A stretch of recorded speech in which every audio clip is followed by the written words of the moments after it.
You're listening to the Forest School podcast with Lewis Ames and Gemma Southerden. The list of emotions that are... Some of them are emotions that have words in other languages. Yeah.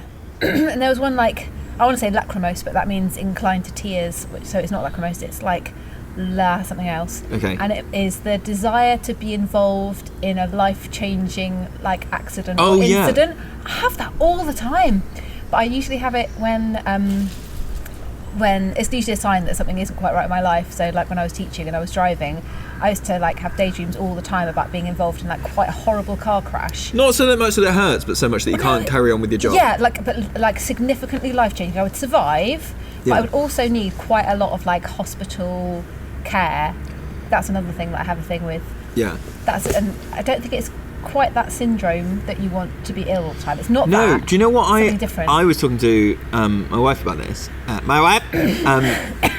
So she is very open about the fact that she used to really enjoy, this will age us, there used to be a thing when we were teenagers called MySpace, and you used to do quizzes. You used to post, it was 100 questions, and they were just what's your favourite colour, what's the best band t-shirt, what colour pen do you, right, just these arbitrary things that are around in early internet, right? Yeah. And she says she really likes easy admin forms, so you don't have to think about the answers, but just it's like a quiz, but you're getting it right. Fine.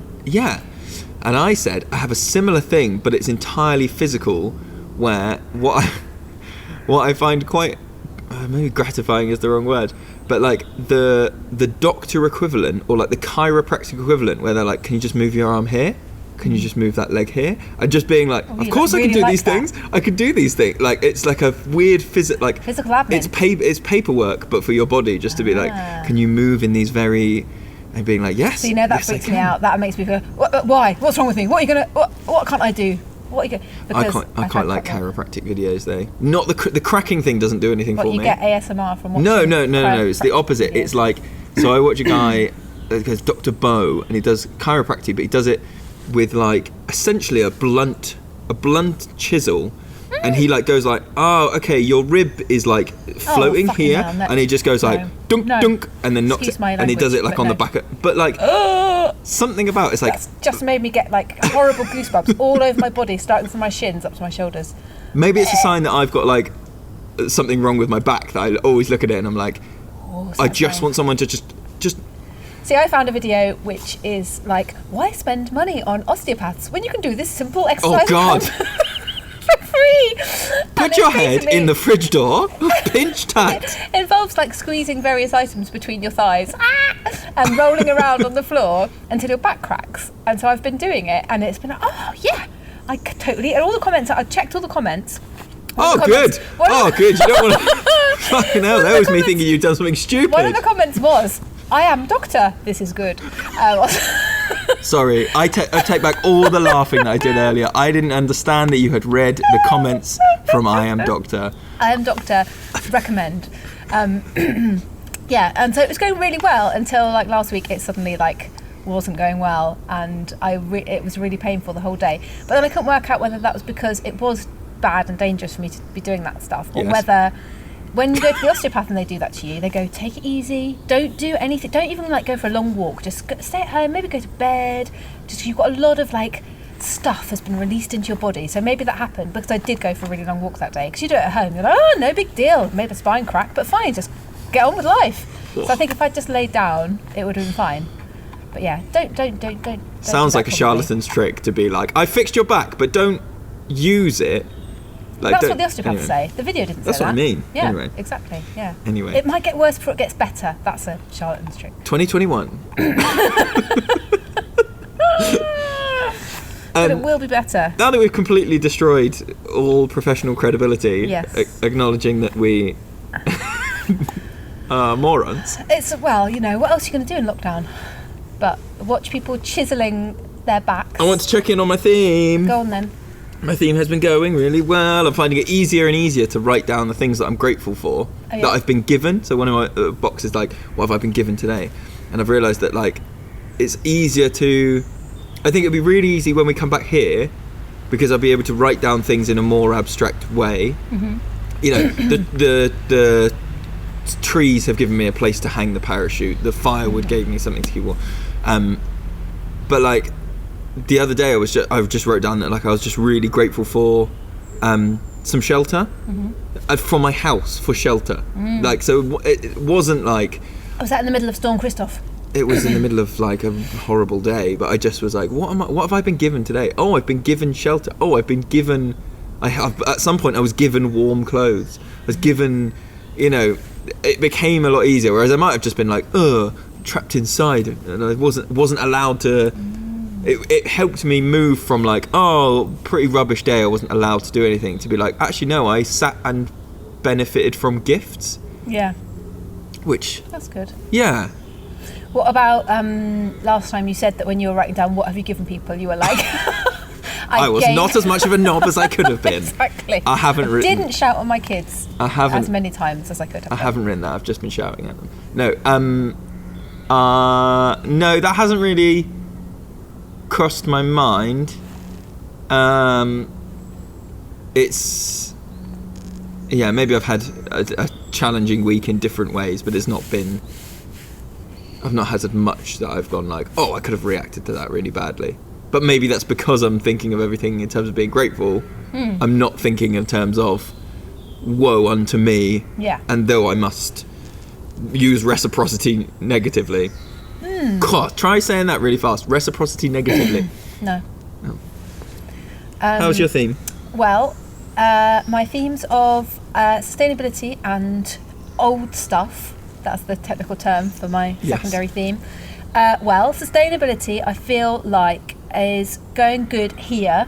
Like when we come in and we've been like tidying up and things like that, we have. Well, you've been doing a lot of it, but I feel like you've caught that bug, which is good. Definitely. So I was slightly cross that you took all of the screws out of all the old bits of wood by yourself. I was looking forward to doing that, just sitting there going and putting them all back in the box. I misinterpreted. I genuinely thought I was doing you a kindness to not. No, man. I've got to go and cross my thing off now. That I wrote down my gift with. No. Oh, sorry. No, it's fine. I will do something else instead that is similar. So it's good. It's all good time spent. We've laid some bricks this morning. Yes. You know, we have, and that's reused. Reused bricks. Yes. We've reused old wine bottles to insulate the pizza oven base. We've been. Yeah. Yep. Super recycling. It's been an interesting time, like we said in the podcast a few podcasts ago now, about sort of redoing the site, and having the sustainability theme means I'm not looking at outwardly to go, what can I bring in? Kind of going, okay, what's already here that needs fixing, needs tweaking. How can it be used? Yeah. Any old worldy knowledge? Old stuff, yes. I have been eating hairy bittercress. There you go. Wow. Which I harvested from my garden, and it's delicious. It tastes like watercress, but it also tastes a bit just like really like the garden. So if anybody played in the garden as a kid and just made mud pies and stuff, there must be a word for, you know, when you've got like something you're about to eat or drink and it's just hit your mouth and there's like a combination of the smell of it and the taste of it. It must be like part of your olfactory system. Yes, that's the word. And once you've actually like got it in your mouth and you're chomping around, it's different. It's a different sensation. Okay, it's like a smell taste, like instant thing. So when you're about to eat the hairy bittercress, the smell taste of it is like I'm eating a mud pie. Like it just smells like weird, muddy garden. I've been ripping leaves off random plants, and so you think, I probably shouldn't be doing this. It's really nostalgic smell of playing in the garden. But it's easy to spot now. It's one of those things where, you know, it's on bare ground or just in your garden and there's not much doing anything interesting, and so you can spot it. Look it up. It's delicious. You've been eating crap off the floor and telling everyone it tastes like mud? Yeah. No, it tastes good. It tastes good. I'm saying that first smell taste is like mud pie, but then you eat it and it tastes like watercress. Okay. And there's loads of it, it's free. And I planted some apple trees, and the apple trees I planted were old Devon varieties. So that's like a crossover of like sustainability kind of oldie worldy stuff. Because if you look at old maps of where we live, orchards are marked out on there, and just Yeah. everything around here is just like orchard, over there, orchard, and they're all gone. So I've now got 6 apple trees in my garden, which I'm not sure counts as an orchard, but you know. There was a number, wasn't there, in the, I'm using air quotes, the settling of the West, and it was like a number of apples made a number of trees made an orchard, and that then entitled you to the, I mean, because it's America, the like 100 acres around that. And that's, yeah, have you heard of Johnny Appleseed? Yeah, so he just used to go around, and apparently he's a person who like claimed loads of land by just making apple trees, and then became rich by kind of, that's my understanding anyway, that he kind of then went back through and went, right, well, do you want to buy this one off? Do you want to buy this one? You know. Yeah. But we're not, well. And one more thing, Yeah. old crap. I've also been getting into, like, my other half came into the kitchen yesterday and went, you seem to be getting into folk music. Interesting. I was like, yes, I bloody am. Sea shanties. So, not sea shanties, although that is a meme, isn't it? But no, I'm learning John Barleycorn at the moment, which is all about I mean, I would sing you a bit, but I'll spare you. It's all about, it's really old song, and it's all about the mythical, you know, people not really understanding how the world worked necessarily, death and rebirth of John Barleycorn. So it's sung as if it's about a person that people are killing. So they dug a hole and they chucked him in, they put clods on his head because John Barleycorn must die, but then they let him lie until the rain from heaven did fall, and then he raised up his head and amazed them all, and then they cut him down at the knee, and then they thrashed him on the floor, and then the miller ground him between 2 stones, but he ended up being the strongest man of all because he makes grain-based alcoholic drinks, which is strong. That's the story. Wow. And it's That's cool. Yeah. Ah. Oh, I'm gonna Anyway, look that sorry, up. I interrupted you. That's fine. Find out about CPD courses at childrenoftheforest.com. Check out the podcast links for more details. Because we said last week that we would talk about maths. And I think it's fairer to say that we wanted to talk about the 2 books that I shared with you, Which are called Developing Young Children's Mathematical Learning Outdoors, Linking Pedagogy and Practice by Linda Keith, and Mathematics in Nature, Space and Time by John Blackwood, which is a Waldorf book. Because I was briefly very interested. I still am kind of interested in Waldorf Steinery teaching things, and I bought a load of books because it was cheaper than doing the like $9,000 degree to be a Steiner teacher. Oh, really? It was quite expensive near here, and I looked at the options, and it was like you could be in the Steiner School in Exeter, which well, I'll let you Google that. Yeah. Or like move to Bristol or Frome. Well, the Frome one had similar. But anyway, the book is good, and then you found some articles, didn't you, as well? I did.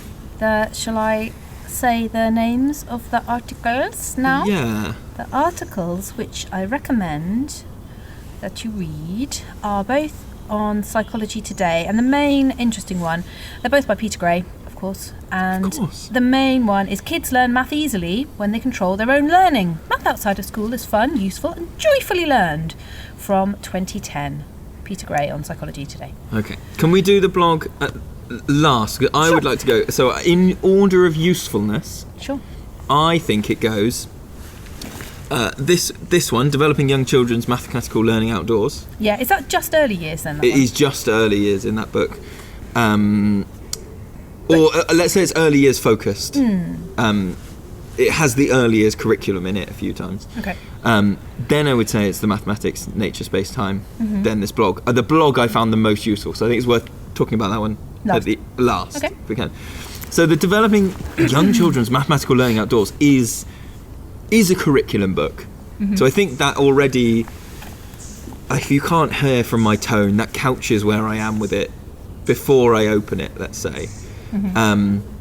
But would you say, like we often say, don't we, that the early years curriculum, or at least it was when we were working within it a lot, was much more easily embedded within Forest School and easily approachable, and it was more like, kids do these things. Observe it. Let's observe it, rather facilitate than it. we will force the kids to do these things. Yeah. I think what I mean in terms of it being less useful for me was perhaps at the point that I am in my pedagogical journey. It seemed very route one, very entry into teaching. Yeah. Have you thought about having loose parts? Yeah. Have you thought about how loose parts might be used for counting or shape making, or it could be money, or stuff that I said to my wife that like, I think that book would be a good book if I had just started my PGCE and I was kind of going, or my teacher training or whatever it was, you were kind of going, oh, okay, what does a classroom look like? What might I bring in? It's like the baby steps into child-led. And just skimming through it, it kind of sort of reminds you, if you are at that place in your career or you don't go outside much, it kind of reminds you that those things count as maths. So it's like talking about true. like the patterns that things make in mud or footprints and things like that, and it's like that is still maths. Like if you're worried that you haven't done enough what I've called didactic maths, that you go, well, actually I can tick that off. Well, I think a lot of people misappropriate maths with arithmetic, with number-based things, when actually maths is geometry and pattern and shape and all those things that come up naturally in early years. And so, like you say, it is just kind of highlighting that. And I think what I found is one of those books that like has a little paragraph every now and again that goes like, how do you take this learning outdoors?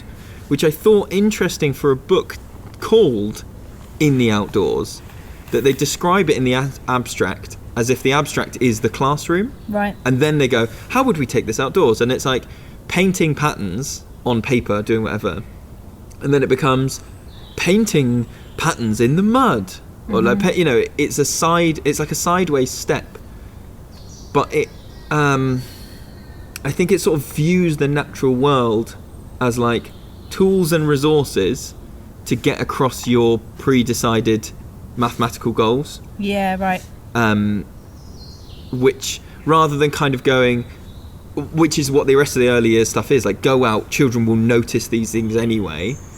It's kind of like go out explicitly with this intention, and you can use pine cones to count if you in that way of like, okay, but that's not, to me, it's not a big enough step away from plastic counters. Yeah.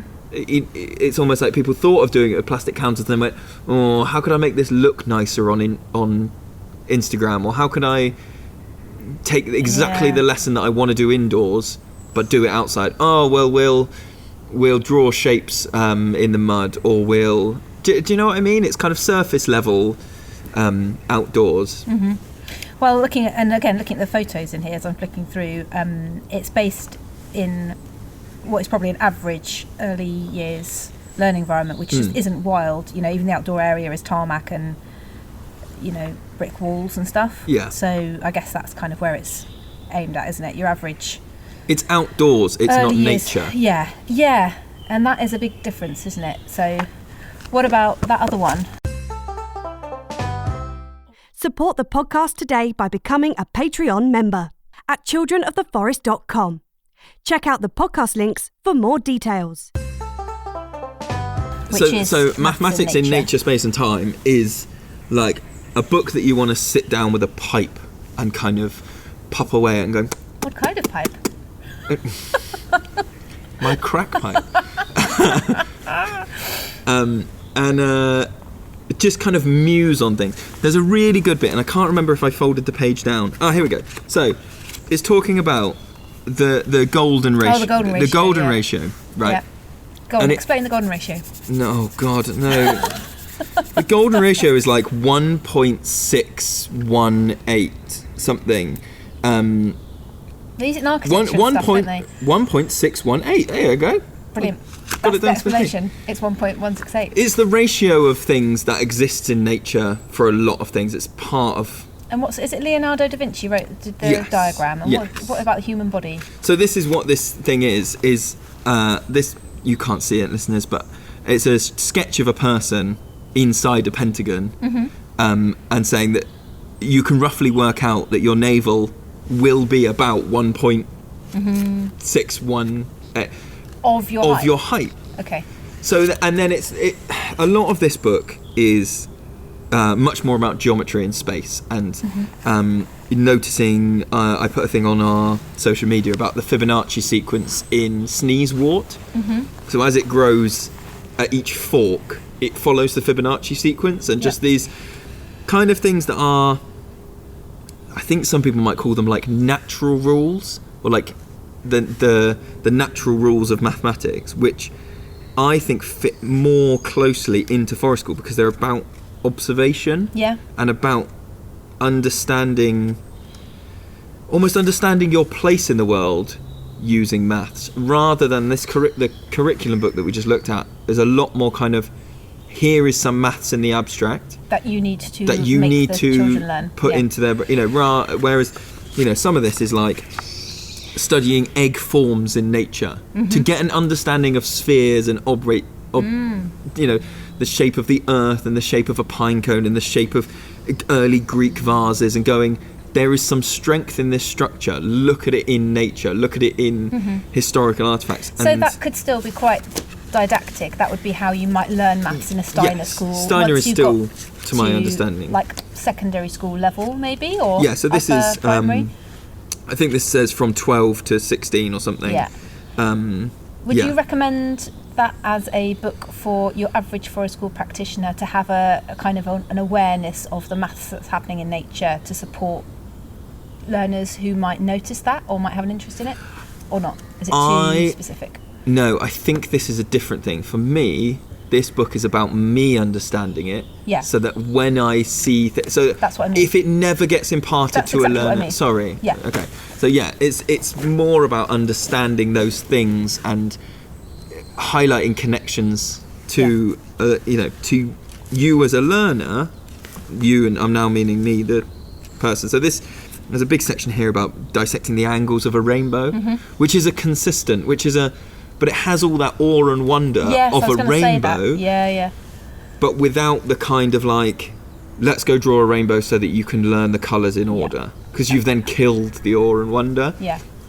It's about, and that is the kind of learning at forest school. Like, it's quite interesting having my kids come regularly 2 days a week, because then they will say, like, every month or so, they'll go, oh yeah, Lewis told us about blah blah blah blah blah. Oh, did you know blah blah blah blah blah? And they'll often tell Ed, and I'll be included in this conversation because I wasn't there when. So that's the kind of learning that tends to happen in terms of just, they might go, oh, there's a rainbow, and you may, as you're walking along, go, oh yeah, I read this thing the other day that said that the angle of a rainbow is blah blah blah, and that little seed just may germinate, may not, but it's just a casual kind of like, here's something I read, like, I'll share it with you because it's kind of interesting. It's not and that book would definitely support that kind of learning, which definitely works, at least for my kids anyway, and that's the kind of learning you want, right? That it's it might land, and if it does land, you might then remember that for quite a long time, and then something else will strike a chord with that memory, and you build up a picture of.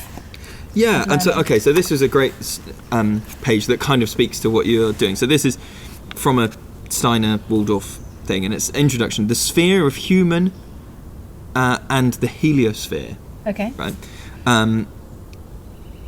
So I'll read it. It's very highfalutin. The aim of this work is to observe, compare, and understand some of the rhythms and cycles that exist within the human being and without in the solar system or heliosphere. Amazing. And finally, to examine possible correspondences between them. Is this a child's bit of work? This is a child's amazing title page. Just breathe that in. Yeah. The rhythms in both cosmos and deep within the human body are so manifold, we concentrate on a principal rhythmic system in each, and that is the heart in the human being, the sun in the solar system. Loving it. Some human rhythms: rhythm of the heart, about 72 beats a minute, rhythm of breath, death and growth of cells, cycle of digestion, on average 24-hour rhythm, sleeping and waking. So rather than going, here's a clock, I've put a split pin through a piece of paper, can you make it on 2 o'clock, starting with the individual going, is your heartbeat 72? How do you fit? What is your rhythm? How do you relate that? Oh my God, I love this. I love this. If I'd learned maths like this, I'd been so excited. So cycle of digestion, 24 hours. Yeah. Earth's daily rhythm, night and day, 24 hours. Yeah. Seasonal rhythms, tidal rhythms, moon's monthly cycles, sun's rotation, sunspot cycles. These are about every 11 years. So there's a fundamental in there that like every 11 years the sunspots go through these cycles, and how that impacts your daily life is so different to, and I appreciate now we're talking about like the heliosphere, and in the first book they're talking about, can children fucking count in order? Yeah. So yes, this is more magical and mesmerizing, but and I need to borrow that book from you. Oh, be my absolute guest. It is. You'll understand why I say you need to sit down with a little pipe and kind of muse on the heliosphere. Yeah, and or just read like a couple of pages at a time and let that digest. Yeah. And it kind of speaks to, I think, something that came up in the blog, which is that like starting with the internal bit of the learner, and that's where forest school always starts, is with the learner, whereas curriculums start from without the learner. So much more, but it doesn't have to be the case. So lots of the maths that we experience here is about counting, like it's to do with the kids almost all the time. Yes, sometimes we might do that thing of like, oh, how many rounds are there on the pine cone, or can you count the rings in a tree? But that's not where most of the maths comes from. It comes from who's taller.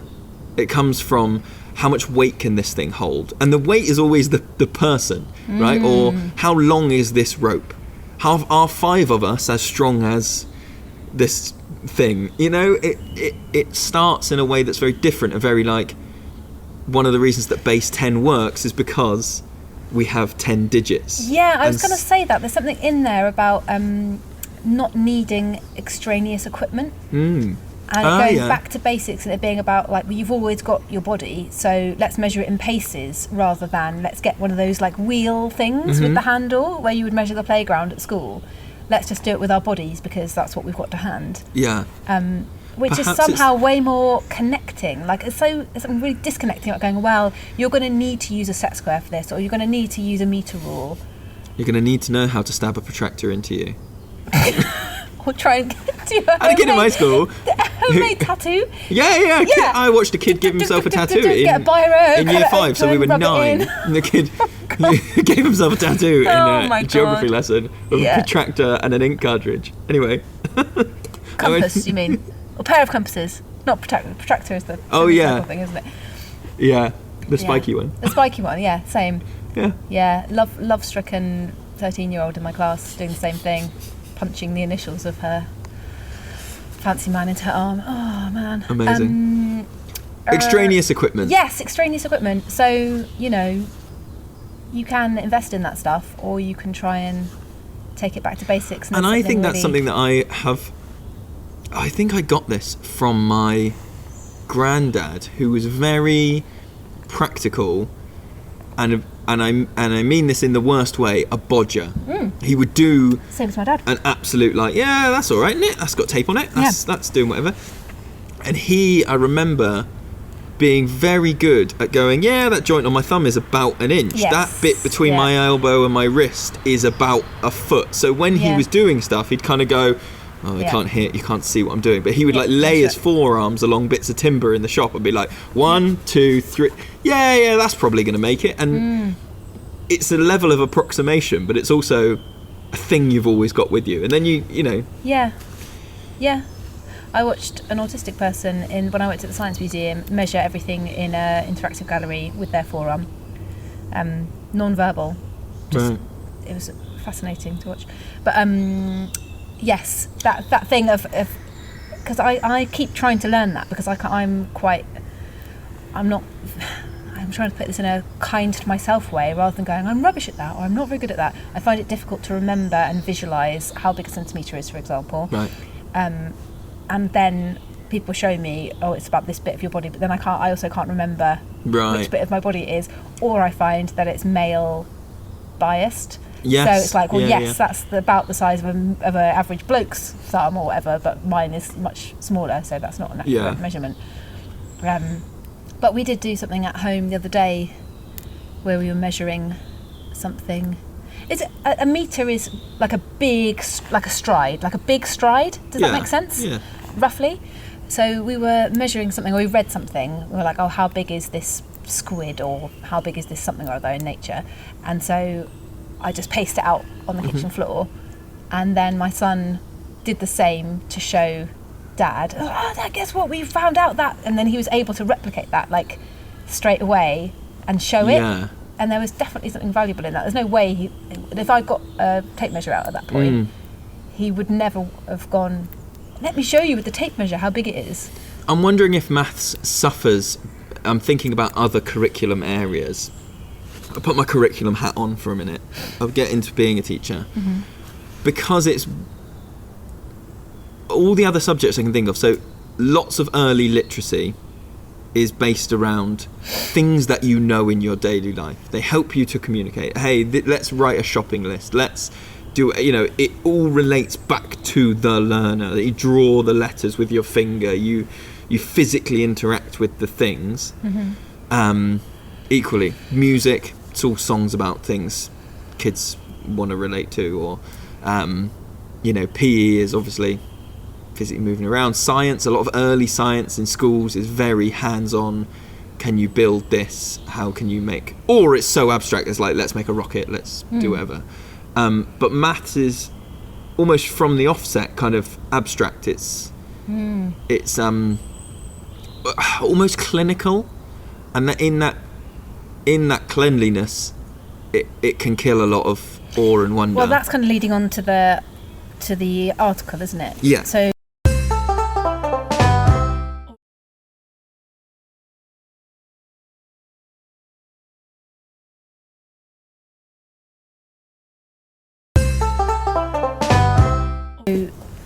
should we talk about that now? So Peter Gray in that is kind of making the argument exactly as you've just said, that it doesn't necessarily need to be taught in inverted commas. And there's another article as well which is slightly less interesting than the one that I named a minute ago, but it is called, for anyone who wants to look at that one as well, he wrote it just before the other one.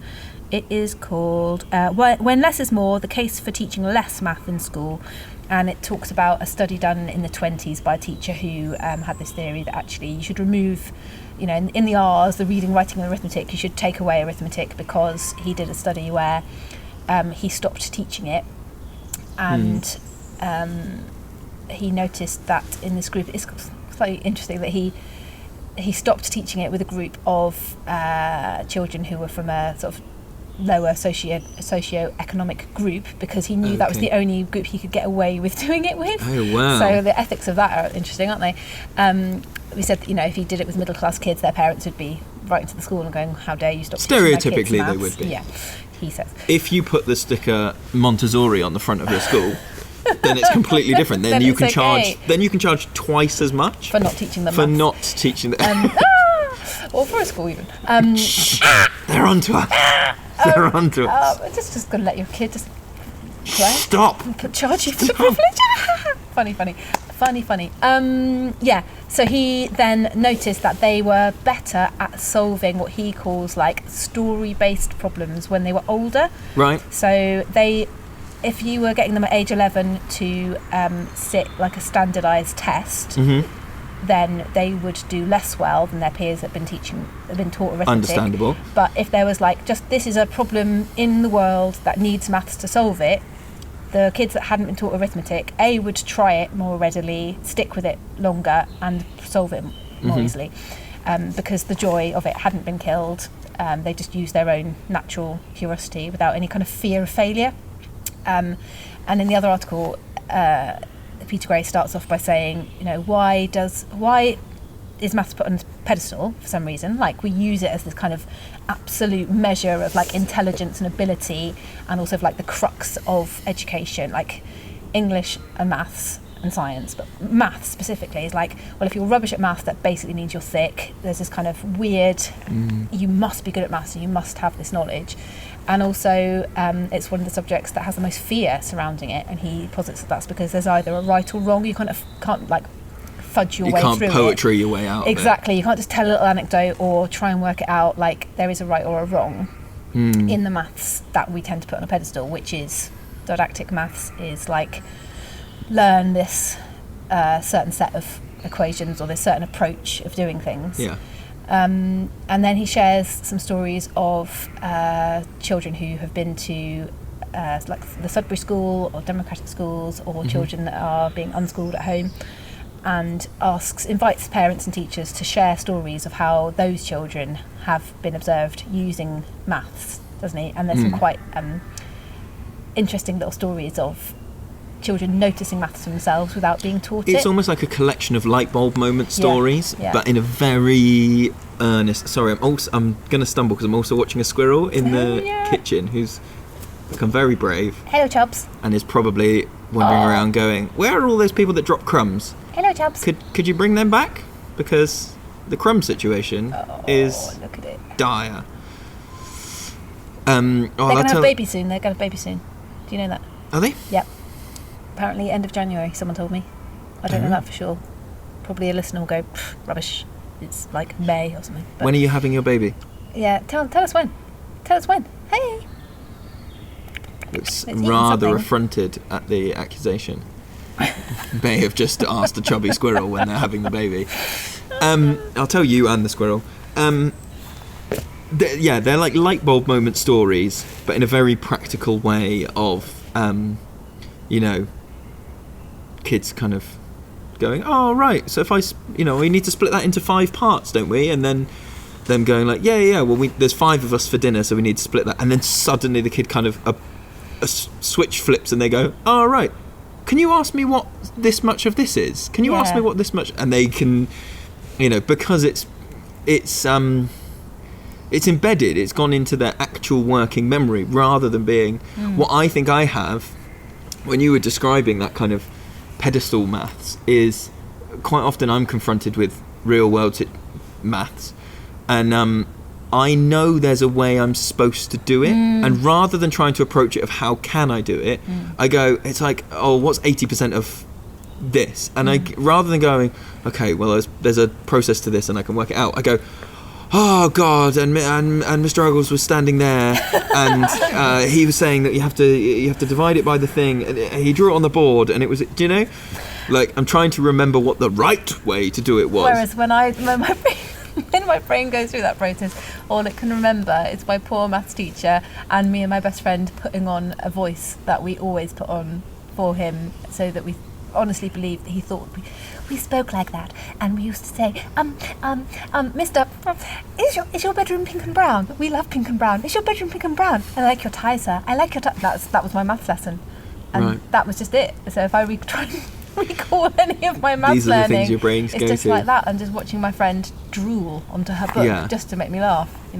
It makes Bad. me. I think we spoke to Artemis about this when they were saying that.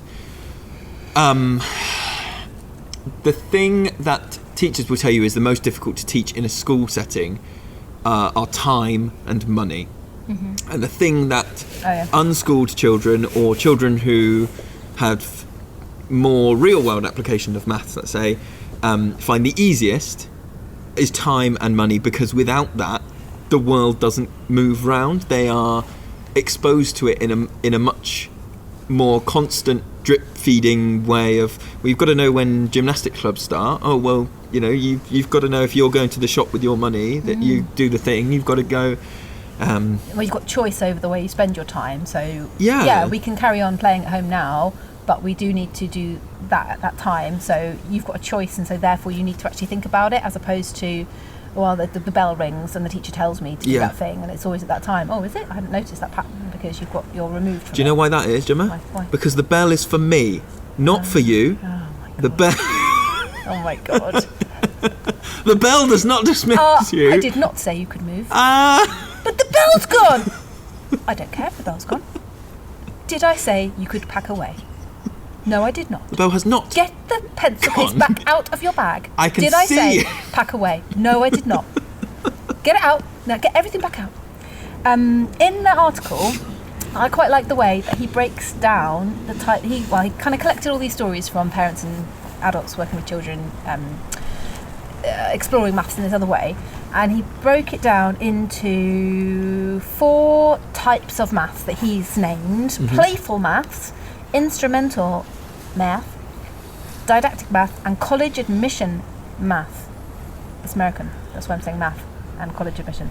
Do you know what it is? It's something, isn't it, like in British English, maths is a noun, and in American English it's an adjective or something. It's like it's a verb doing math. But anyway, that's why one of them's got an S. I can't remember it. So he describes like playful maths as being not only the type of maths that like little children do when they're not being taught, they're just like playing. So like noticing patterns and doing sequencing just for the sake of sequencing. So one parent talks about like their very little child teaching themselves to count to 200 just for fun and just doing it at a very early age and just being fascinated with it. So that kind of maths. But he also says that is also what like professional mathematicians do. Just playing with maths, just going, oh, what happens if I do this? And just out of pure joy. And then instrumental maths being like a tool for everyday living, so like the sharing out example or measuring things when you're cooking and that kind of thing, and very easy to access in the real world rather than let's invent this problem about we need to know how big the playground is and let's measure it or whatever. And then didactic maths, he basically says, can get in the bin. So that's the type of maths that everyone thinks we should be doing and thinks we should be good at, and remembering how to do the 80% thing the way that we've been taught. Yeah. And then he talks about college admission maths being what everyone worries about and going, oh, well, how will my unschooled child be able to get into college if they decide to go?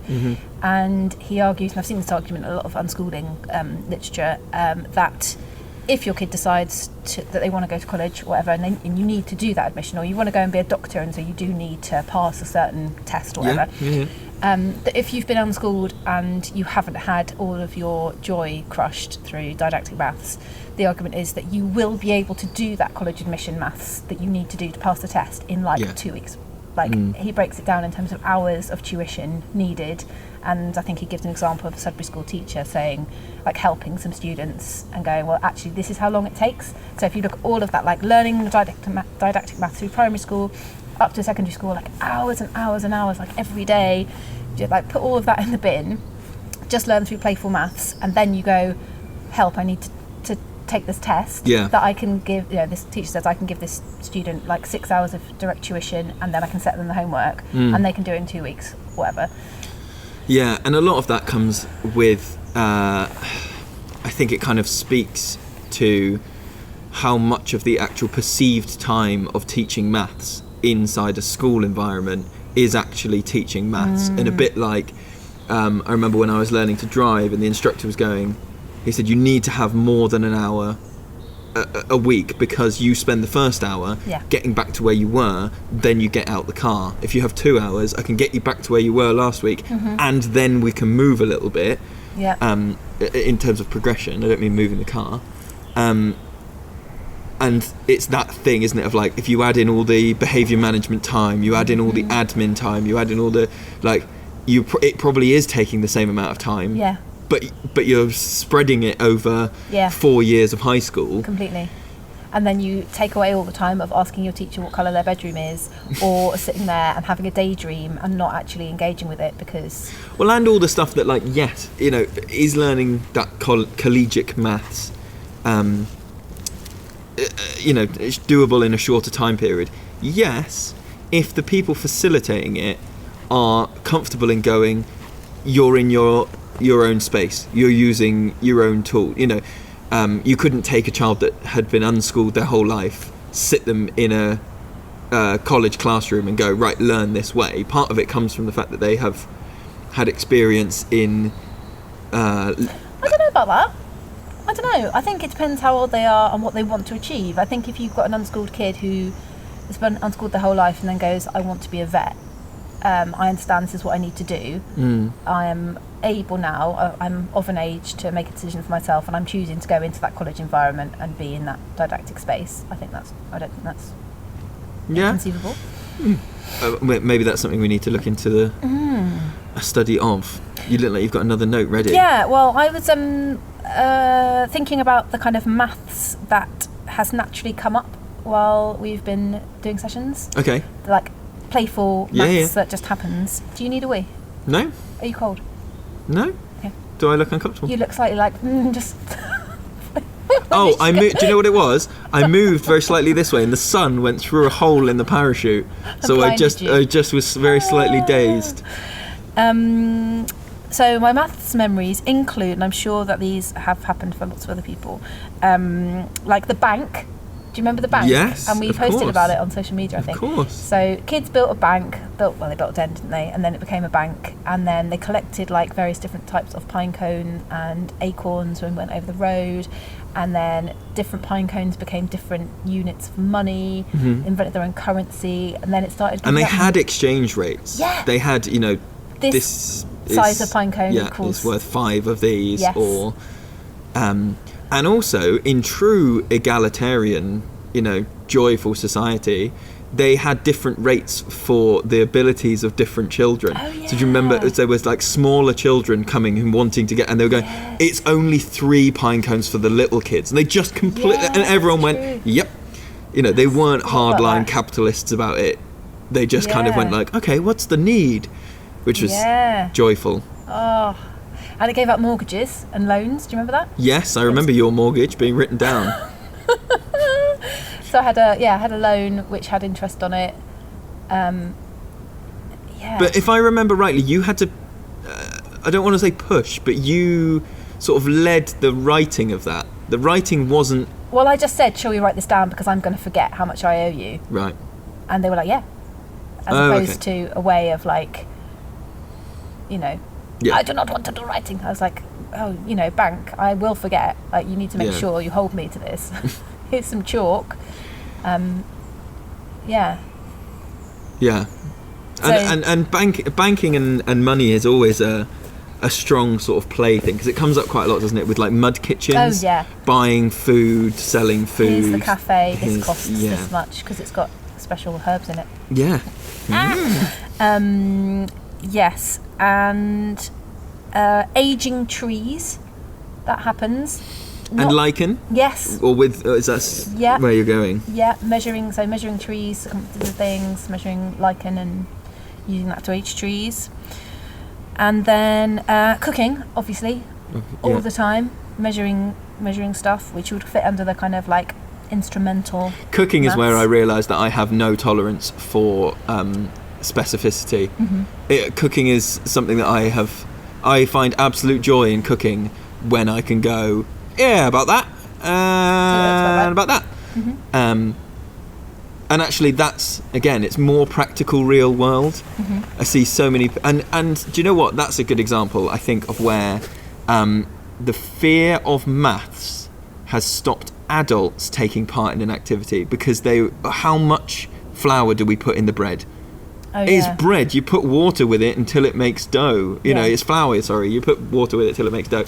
But because there's a maths element to it, again, I think people go, well, there's a right and a wrong way to do this. I must kind of work out, even if they want, like, what's the ratio? Is it 2 to... Is it... You go... Yeah. And I think what's quite nice is I genuinely don't know. I don't have in my head, like, oh, it's 2 cups of this and a cup of this. I just go, well, I put roughly that much in the bowl and I add water until it is dough. It's... Yeah. I don't know. But you only get that through experience, don't you? First few times you might feel like you need that as a... Yeah, maybe. Perhaps. We did some quite, like... We were building the mud kitchen extension. We were measuring quite a lot, actually, with tape measures and stuff. There was one child who was really up for helping with that. Yeah. At one time. Woodwork, construction stuff. Yeah. And then there was loads in kindy that is like the stuff we already talked about in terms of noticing patterns in things and ordering things in terms of size. Yeah. Whether it was themselves or things they'd found. And even games like Magic Circle, where you are, like, one person finds a leaf or a stick of a certain length or whatever, and then challenges everybody else to find one the same or similar, and laying those out in a kind of mandala style pattern. That counts as maths. Yeah. For sure. Not just counts, is. Yeah. Yeah, it's that, it's all that mentality, isn't it? Like, this counts. Yeah. This counts. I've shown my value. I've shown my worth. Yeah. I was thinking, I was looking at somebody else's Instagram the other day, and it was a caption under some children, and it was like, the kids were sort of sat around a campfire, and one child was just lying down in front of the campfire, and it said, does anyone else feel like this on a Monday or whatever? And I commented something like, oh, tired legs are a really important lesson. And I think that's where a lot of, for us, we almost have the opposite to everything I've just been talking about with unschooled children and home educated children, of like time being really important, in that we often say that time is all relative here. You know, when we are hungry is the rhythm of when we're, you know, and roughly that's about 10:30, but sometimes it's 10 and sometimes it's 11:30, and we go, oh, Christ, when does that mean lunch is? And when do we, you know, what do we do with all those things? But there's something about over several weeks going as a group, walking for an hour is too long for us, isn't it? Walking for 20 minutes is where we are. Walking a distance, you know, walking to the end of there, and that's an understanding of distance, of time, of steps taken, you know, and the physics of how many people can climb up that tree before it becomes unsafe. That's the thing in terms of getting kids to dynamically risk assess as well, isn't it? It's like, well, how many people should climb that tree at one time, and that makes it safe or unsafe. What you say? Sorry. Yeah. And also, I think there's a lot to be said for I was going to say self-regulation. That's not what I mean. The children mediating disagreements gives you an understanding of fairness and sharing and division in a way that you might not get if it's, you know, I will cut the cake into 32 equal pieces or doing whatever, because as the, you know, let's say they get a box of chalk out, someone goes, oh, can I have some of the red chalk? And a kid snaps the chalk, and they don't snap it in half. Now, nobody is doing the articulation that's like, well, 50% of that chalk is not quite, you know, my visual interpretation is that the snap should have been. They just go, that's not half. Do you know what I mean? They know when it becomes personal into, are you getting shortchanged? Which is the argument that I've seen for lots of like monetary understanding, is like, you need to know this stuff so that you know when you're getting, if you're not getting the right change, or you're not getting whatever else. I actually saw a really interesting in a third book that I didn't bring because it didn't have as much relevance, but it was a little teaching story about a girl and a boy, and the girl wakes up in the morning and says, oh, is it Tuesday? And the boy says, yeah, it's Tuesday. Says, oh God, it's maths today. I just wish I could have a whole day with no maths. And so then the next day the boy's like, have you got maths lessons today? She's like, no, I haven't got maths. He's like, okay, let's do a whole day without maths, but if we fail, we have to write down in the book what we failed at. And then, you know, the course of it is like the alarm clock goes off, and then she has to know which bowl of cereal to use, and then she has to know which bus to get on, and then she has to, and you know, she writes down all these, and at the end of it, it's like, oh, we do use maths, which is like, I read it, I was like, that's a real crap story, but maybe. But it's true, and that's basically what Peter Gray's saying as well. It's like, why are we putting this on this pedestal and making it into this like, thing, when actually the maths you need to know is the maths you need to know, and if you need to know more than that, you can like teach yourself it as an adult.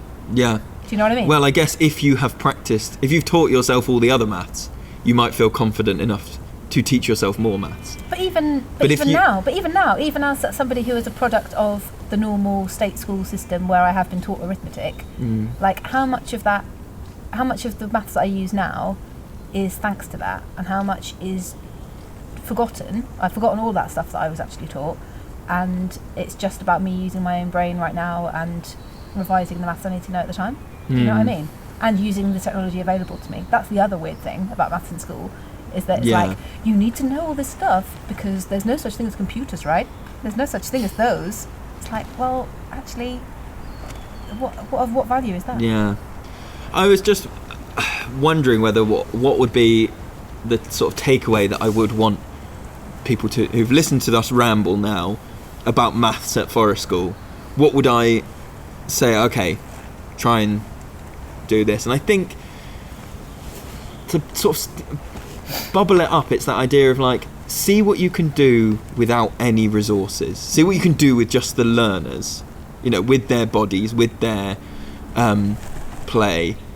And also to kind of maybe get some of these books, if you're not already in that mindset, to just open your mind a little bit to, if you've got like a senior leadership team going, maths is our focus, we must have maths and everything, then that's kind of the cue to go, okay, I need to find the maths in what we're already doing. Yeah. Because it will already exist. That's what I was going to say in terms of observation. So you know how your observation is observation at any point, but somehow you can like shift your focus. Mm-hmm. So when you're observing, you might just choose to note down either physically or mentally the kind of mathsy play, the mathsy chat that's happening in your sessions, so that you can use that as evidence if you need to, or just for your own personal interest. I think it was quite useful for me thinking about when maths has come up naturally in a child-led way, and I started going, ooh, not that often. It doesn't, yeah. Hardly ever. Oh, hang on. Bing, bing, bing, bing, bing. It's redefining, isn't it, that maths does not mean numerals written anywhere. Because that's what rarely happens here. I think maybe we occasionally get a menu written up with prices, or maybe you or get... like tallying, like lots of chalk, like, you know, if there's a game that's been invented and it's like, well, you hit the... put like points being counted, that happens quite a lot. So things being written down in terms of, well, you hit the target twice, or you almost did, so that's half a point. Those kind of games, you know? Yeah, but abstractly representing, you know, we've got a chalkboard and 5 children are here and 2 more are joining. So let's all stop. Let's write down on the chalkboard the number 5, the plus sign, the number 2. You know, it just happens, and you just go like, okay, there's 7 of us now. Can we split that in half and have 2 teams? Because that's it, isn't it? It's that stuff. Next week, I want to talk about that DEFRA article that I sent you about nature connection, just as a teaser. Good. And before we go, if you, dear listener, listening there, are somebody who would be interested, Gemma and I are looking at putting together a series of interview podcasts. We're not quite sure what the project's going to look like yet, but about faith and forest school. And spirituality. So if you are someone who has a particular faith or a particular spiritual view, and that impacts or influences your forest school delivery, would really like to get in touch. We're trying to talk to lots of people across a range of things so that we can get a lot of ideas. That would be amazing. Because it is actually in the forest school principles. That's what I find interesting on this project, really. It's like the principle that talks about like the whole learner and what kind of aspects of the learner forest school can develop. And one of those is the spiritual aspects of the learner, and what that means for different practitioners. Yeah. Right. Cool. Bye. Bye.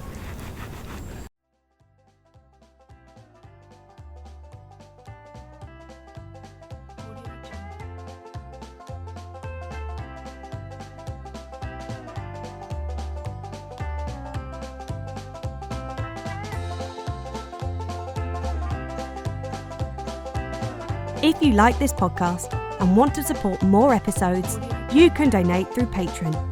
Visit patreon.com/Children of the Forest to show your support for the Forest School podcast.